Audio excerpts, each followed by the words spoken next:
అందరికీ నమస్కారం. శ్రీ మాత్రే నమః. శివుడికి సహాయం, త్రిపురాసుర సంహారం. ఈ కథ పరమేశ్వరుడు, శివుడు త్రిపురాసురులు అనే భయంకరమైన రాక్షసులతో యుద్ధానికి వెళ్ళినప్పుడు వినాయకుడిని మొదటగా పూజించలేకపోవడం వల్ల ఎలాంటి ఆటంకాలు ఎదురయ్యాయి మరియు ఆ తర్వాత వినాయకుడిని పూజించడం ద్వారా విజయం ఎలా లభించిందో వివరిస్తుంది. ఈ లీల వినాయకుడికి ప్రథమ పూజ ఎందుకు ఇవ్వాలో నిరూపిస్తుంది.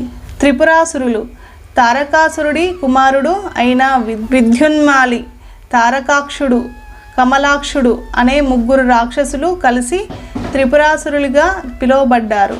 వీరు బ్రహ్మదేవుడి నుండి అద్భుతమైన వరం పొందారు.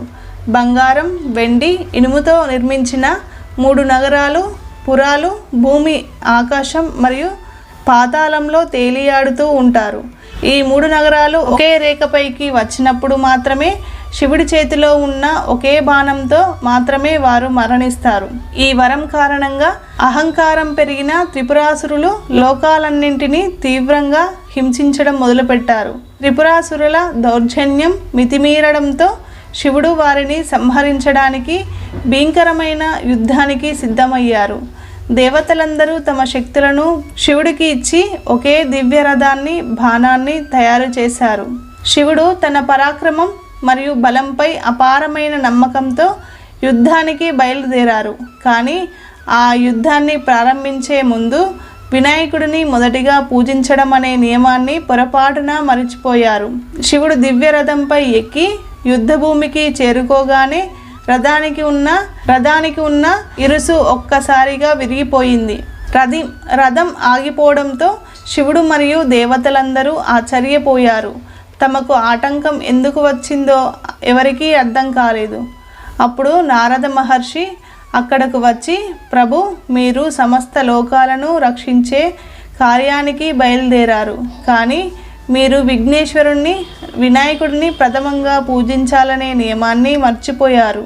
అందుకే మీరు ఈ ఆటంకం కలిగింది అని గుర్తు చేశారు.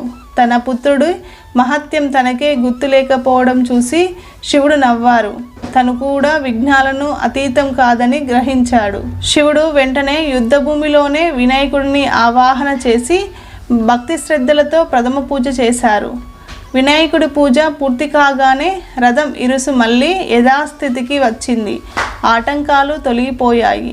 శివుడు త్రిపురాసురుల నగరాలు ఒకే రేఖపైకి వచ్చిన సరైన సమయం కోసం వేచి చూసి ఒకే బాణంతో వారి 3 నగరాలను, త్రిపురాసురులను కూడా సంహరించారు. ఈ లీల వినాయకుడికి ఎందుకు ప్రథమ పూజ ఇవ్వాలో స్పష్టంగా నిరూపించింది. ఆయన్ను పూజించకపోతే సాక్షాత్తు పరమశివునికే కూడా కార్యంలో ఆటంకాలు, విఘ్నాలు కలిగాయి. వినాయకుడు ఈ లీల ద్వారా తాను బుద్ధికి, వివేకానికి అధిపతి అని, తన తండ్రికే ఆటంకం సృష్టించి తన స్థానాన్ని ప్రపంచానికి తెలియజేశారు. భగవంతుడైనా సరే ధర్మ నియమాలను పాటించాల్సిందే కదా ఈ కథ యొక్క ముఖ్య సందేహం. ఈ వీడియో కనుక మీకు నచ్చినట్టయితే ముందుగా వీడియోకి ఒక లైక్ చేయండి. ఇంతవరకు ఛానల్ని సబ్స్క్రైబ్ చేయకుంటే ఛానల్ని సబ్స్క్రైబ్ చేసుకోండి. పక్కనున్న బెల్ ఐకాన్ని క్లిక్ చేయండి.